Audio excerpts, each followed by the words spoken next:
अपने दर्शकों को नमस्ते, प्रणाम, सलाम, जय हिंद। अभी जो विषय आप लोगों को हम बता रहे हैं, यह विषय है agency of education. Agency of education का मतलब होता है शिक्षा की शाखाएं। तो देखें, शिक्षा की शाखा,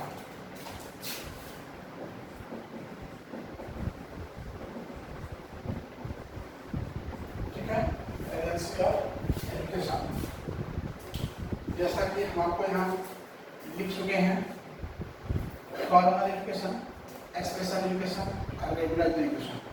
फॉर्मल एजुकेशन औपचारिक शिक्षा, स्पेशल एजुकेशन विशेष शिक्षा, रेगुलर एजुकेशन सामान्य शिक्षा। तो अब इन तीनों को जानने से पहले आपको जानना होगा कि शिक्षा प्रणाली के भाग क्या है, शिक्षा प्रणाली क्या है, तब जाकर ये बातें समझ में आएंगी। तो एजुकेशन सिस्टम को जानने के लिए देखिए, मैंने यहाँ बताया है formal education, informal education and non formal education. अब यह है फॉर्मल एजुकेशन, औपचारिक शिक्षा।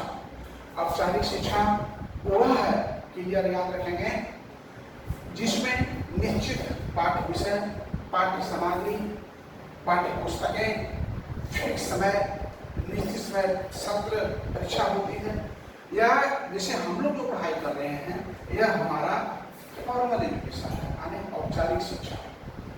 क्योंकि हमारा एक कोर्स कंटेंट है, हमारा सत्र निर्धारित है, तो यह फॉर्मल एजुकेशन हो गया। मैं समझता हूँ आप लोग इसको समझ गए होंगे। अब मैं कहा था शिक्षा प्रणाली के भाग। तो शिक्षा प्रणाली के भाग में आप देख रहे हैं, शिक्षक जो है शिक्षा का प्रमुख भाग होता है। शिक्षक क्या होता है? शिक्षा का प्रमुख भाग है। शिक्षक शिक्षा का प्रमुख भाग है।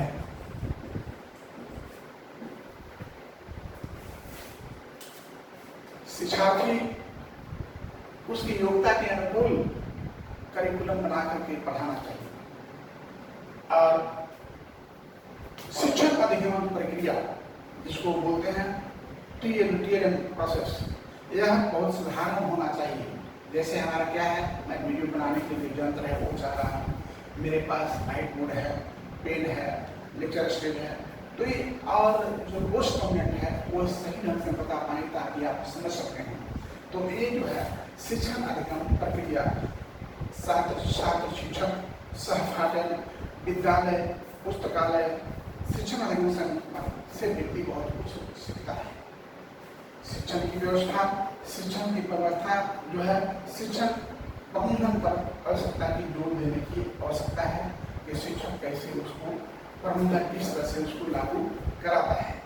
अब दूसरा आता है इनफॉर्मल एजुकेशन, यानी ये हो गया औपचारिक। अनौपचारिक,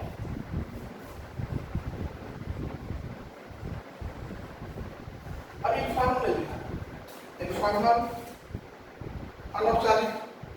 तो अनौपचारिक जो शिक्षा है, यह अनौपचारिक शिक्षा, इसमें कोई फिक्स समय नहीं होता, कोई फिक्स कंटेंट नहीं होता, कहीं भी पढ़ा सकते हैं, घर में, स्कूल में, रेलवे स्टेशन पर, जहाँ चाहे वहाँ पढ़ा सकते हैं। तो इसको अनौपचारिक शिक्षा कहते हैं। इसको हम फॉर्मल एजुकेशन कहते हैं। अब आगे है नॉन फॉर्मल। नॉन फॉर्मल जो है औपचारिकता नहीं, औपचारिकता, औपचारिकता शिक्षा। अब सबसे समझ में है औपचारिक, जैसे गौर शिक्षा चलाया गया था, युवा लोग उन लोगों को शिक्षित करते हैं, उन महिलाओं पुरुषों को जो महिला पुरुष 55-60 हो जाने के बाद यह हस्ताक्षर नहीं कर पाते हैं, तो उनके लिए रात्रि पाठशाला, दिवाकालीन पाठशाला, जब जैसा समय के अनुकूल कुछ लोग नौकरी चाकरी करने वाले होते हैं जो साक्षर नहीं होते हैं, उनके साक्षर होने के लिए भी चलाया जाता है टाइम में।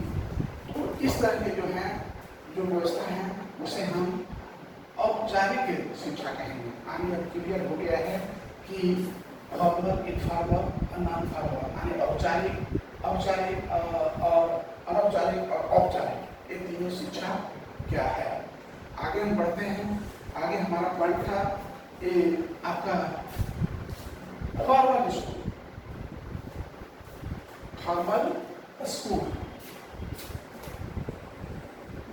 सामान्य विद्यालय। सामान्य विद्यालय और सामान्य विद्यालय क्या है? सामान्य विद्यालय बच्चे को एक समान वातावरण अवसर देता है। पुस्तकालय, खेलकूद, सांस्कृतिक कार्यक्रम, परीक्षाएं या फिर अन्य प्रकार के संज्ञानात्मक, कॉग्निटिव और इंटेलेक्चुअल विकास में सहायता देती है। यानी उस स्कूल का, सामान्य स्कूल का यह काम होता है कि सही प्रकार की शिक्षाओं को सम्मिलित करके बच्चे को ट्रेनिंग दे। जैसे मैंने बताया हुआ भी कि उसको समान अवसर सभी बच्चों को मिलना चाहिए, खेलने का, कूदने का, पुस्तकालय का, वाचनालय का, परीक्षा का, शारीरिक का, सामाजिक का और संज्ञानात्मक और इंटेलेक्चुअल का उसको सम्मान मिलना चाहिए। सामान्य विद्यालय के कार्य सामाजिक विकास करना, संस्कृति विकास करना, नैतिक विकास करना है। अब हम आ जाएंगे स्पेशल स्कूल। Special school,